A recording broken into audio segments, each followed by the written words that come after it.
Hi.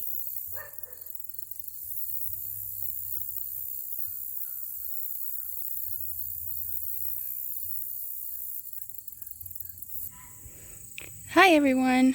I know it's been forever and then a day. I'm sure you can tell the garden has changed quite dramatically.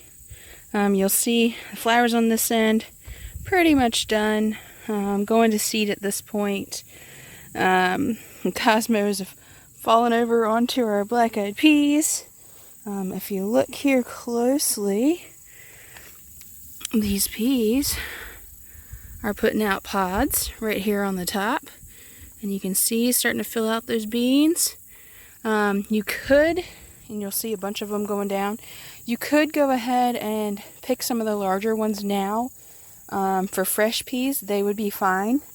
I like to wait a little bit longer because I want them to fill out better and be easier to shell. But if you'll remember, these three right here, 3 rows, this big wide patch, is all those purple whole peas or black-eyed peas. This next one here, green beans, and green beans on the end down there, over here. I just picked, probably a 1/4 of a bushel off of them.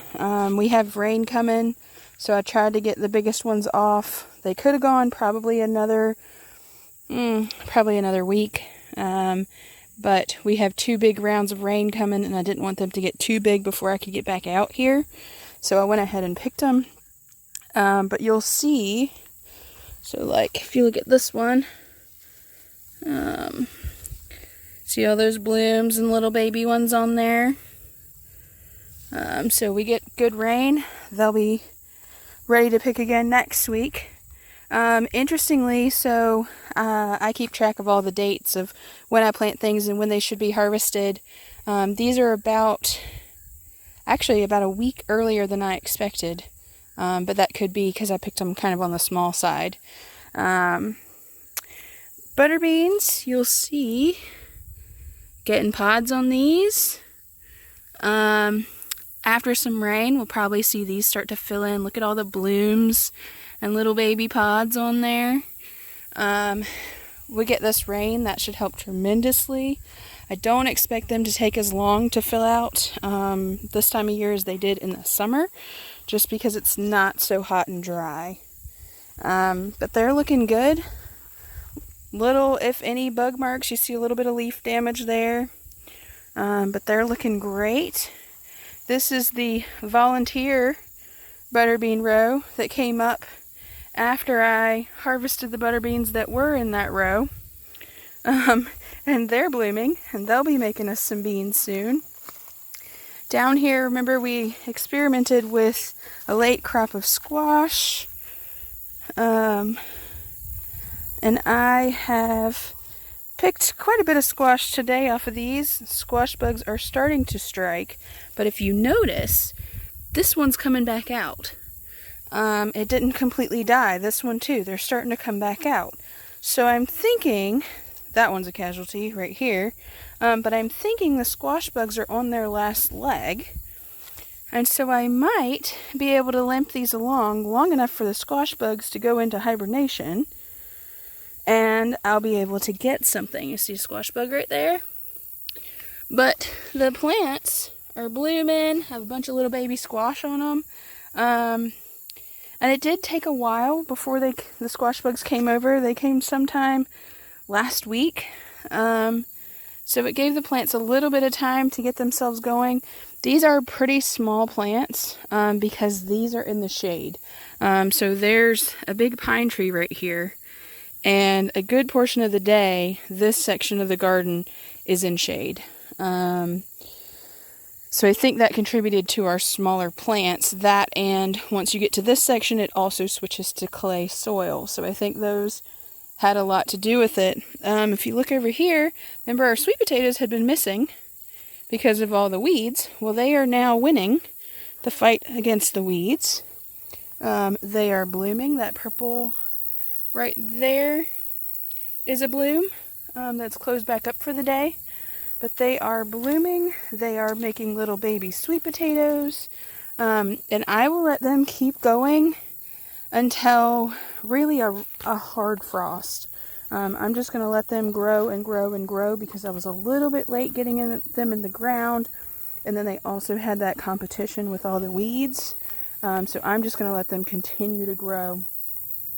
If you look behind them at the marigold hedge that has created itself, if you'll remember, that was one single row of marigolds that I planted from seed. And they have taken over and gone absolutely crazy. I also was going to show you, so we harvested the peanuts, you know, those are gone. I had planted some beets over here in this row. You can see a couple of them are doing okay there. Quite a few of them got stomped while we were harvesting the peanuts. So I don't expect much of a harvest out of them, but we'll see what happens. If you'll notice, we have some little baby peanut plants that are actually looking really good. I haven't decided if I want to dig them up and put them in a pot or not. There's probably about 20 of them. They will not survive the winter here. It's going to get too cold for them. So we'll see. We'll see what I do with them. But that shows you that I really needed to get them out of the ground because they were starting to sprout and I would have lost the whole harvest. Cotton, you actually can see a couple of them have popped open. You see that? But they also are having some stink bug damage. And that's causing them to abort some of those sections of pod. So the one I was just showing you should have had 4 big pieces of cotton, and it only had what looked like 2. Let's see if I can find you another one. So if you look at this one, there's a couple right here. So we look at this one. See how that's kind of rough looking. Part of that stink bug damage, and part of that is the fact that these ones fell over. You'll see a couple more down in there. That one actually looks really good. The others are still nice and tight, these ones that are standing. So I'm hopeful that they'll be okay. They are blooming again.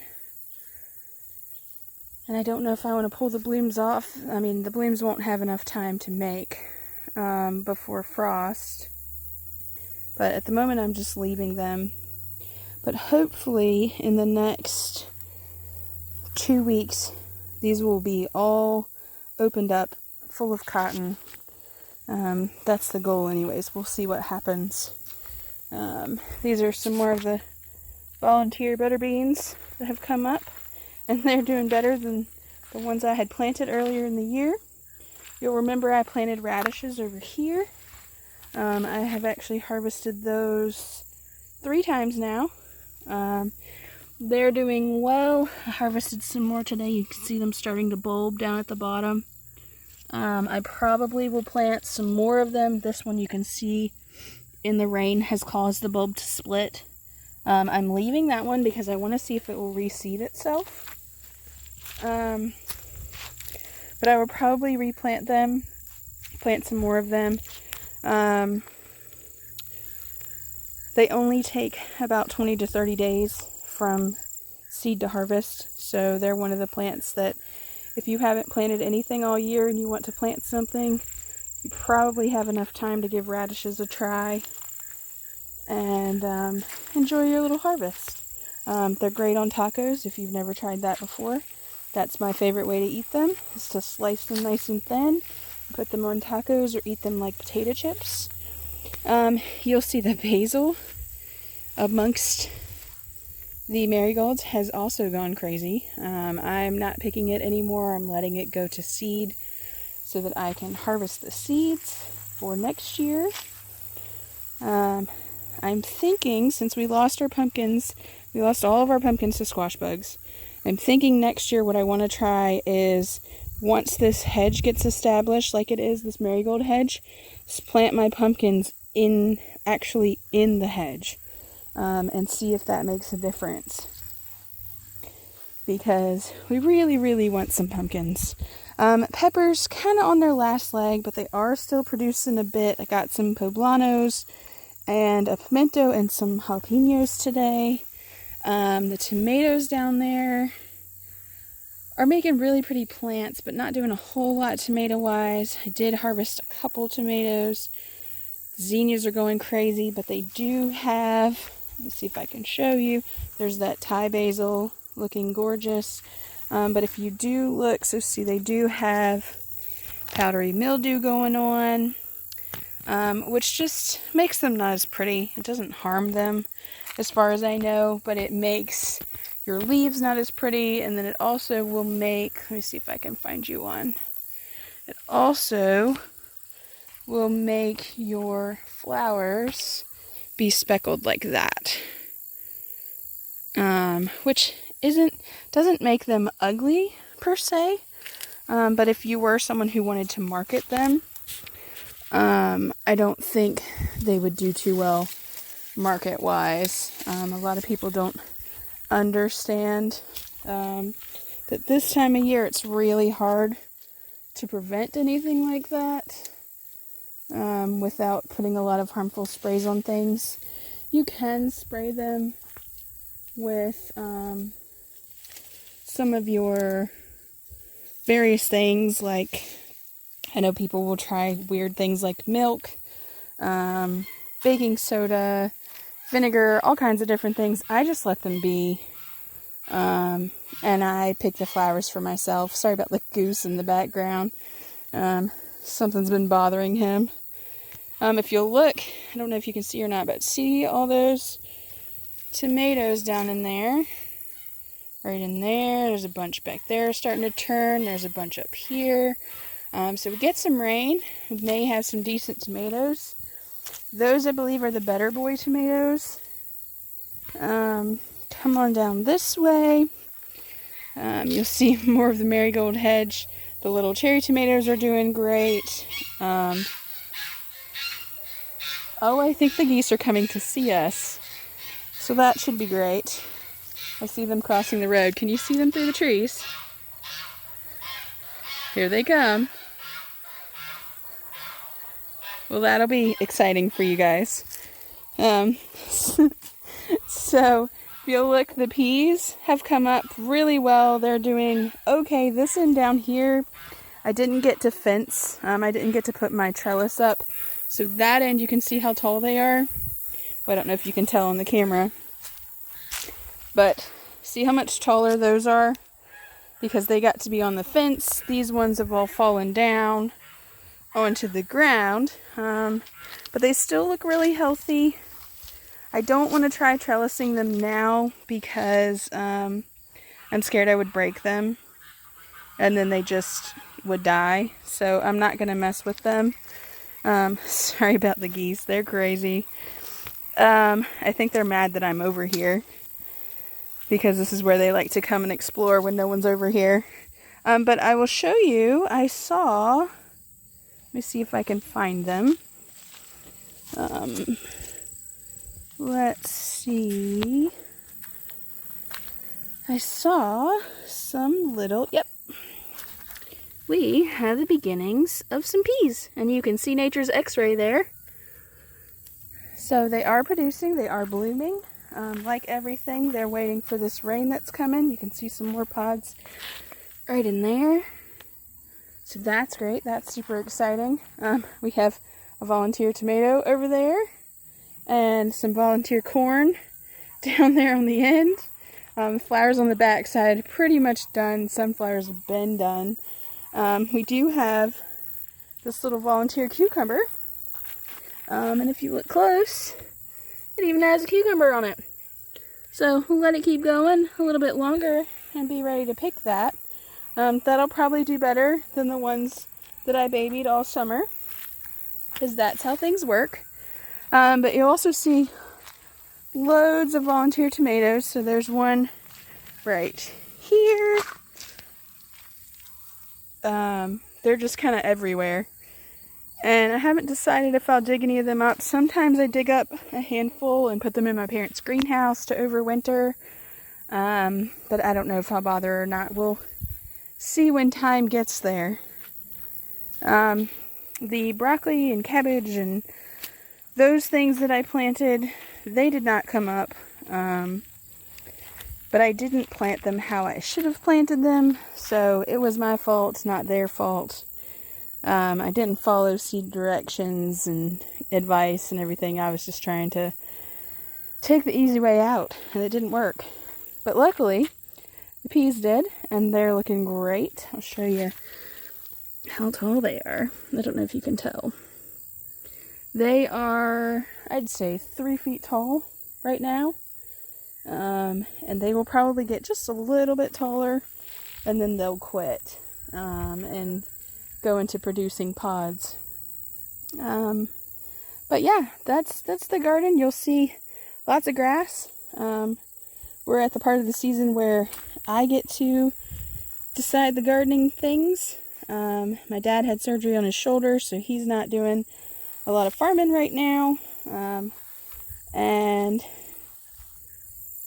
the tractor's not here at the moment, so it's not something we can bring and do with. So this is how I prefer to garden, actually. I prefer to let the ground cover be there. Now, it would be nice if this was cut a little bit shorter, but at the moment, I'm not worried about it. You'll see all the peas and beans are in the shade now. That was really nice when I was picking my green beans. But yeah, so now what we're waiting on is all the peas and beans to finish filling out. We'll get them picked. Hopefully we'll be able to keep picking some squash. Hopefully still have some radishes. Waiting on this cotton to pop open. And once it pops open, we want to harvest it pretty quickly thereafter so that the weather doesn't mess it up. Be thinking about coming and harvesting some seeds from all of this. Starting to harvest some zinnias for seeds. All of that very important. Letting our peas continue to fill out. So it's kind of just a slower pace now. Things are coming in slower. Weather's getting cooler. I mean, it is hot today.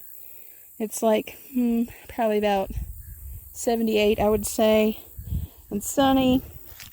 I did harvest quite a bit of things here in my bucket. So my zinnias, some radishes, one got really big, so put Milano peppers, a few tomatoes, a little bit of Genovese basil, the bigger basil, a bunch, let's see if I can show you, a bunch of green beans down in there. You can see those, a bunch of green beans. There's some squash, little squashes underneath there. But definitely a productive evening of harvesting there. But anyways, thanks for coming along. I know it's been a while. I know I left you hanging. If you're planning a fall garden, I'd love to know how it's going, what you have in your harvest baskets. If you have tricks for harvesting seeds from any of these things, I'd love to know them. And yeah, it's a gorgeous day. I'm sure you're seeing these sun rays come down. Absolutely beautiful. The geese decided to not come join us, so I won't be able to grace you with a video of their presence, but it did get nice and quiet.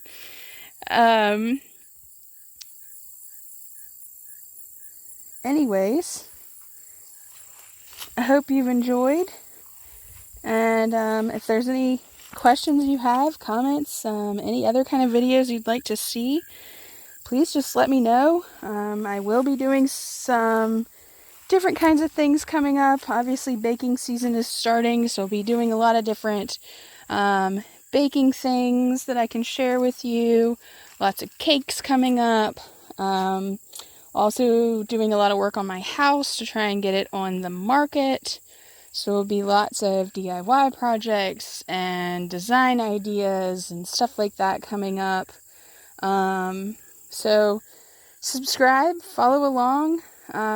Let me know if there's things that I could be telling you that I haven't thought of, because there may be more details about things. I can go into more detail biologically on a lot of these things if you'd like to know. I do have degrees in biology and environmental science, so if I go a little bit too in-depth sometimes, I apologize. Let me know if it's going too far, and let me know if you want to know more, because I can certainly give you more details if you'd like more details. Anyways, I've rambled on long enough. You can probably hear the critters over here. So I'm going to leave you with the sounds of the garden. And I hope you have a very good day wherever it is that you are.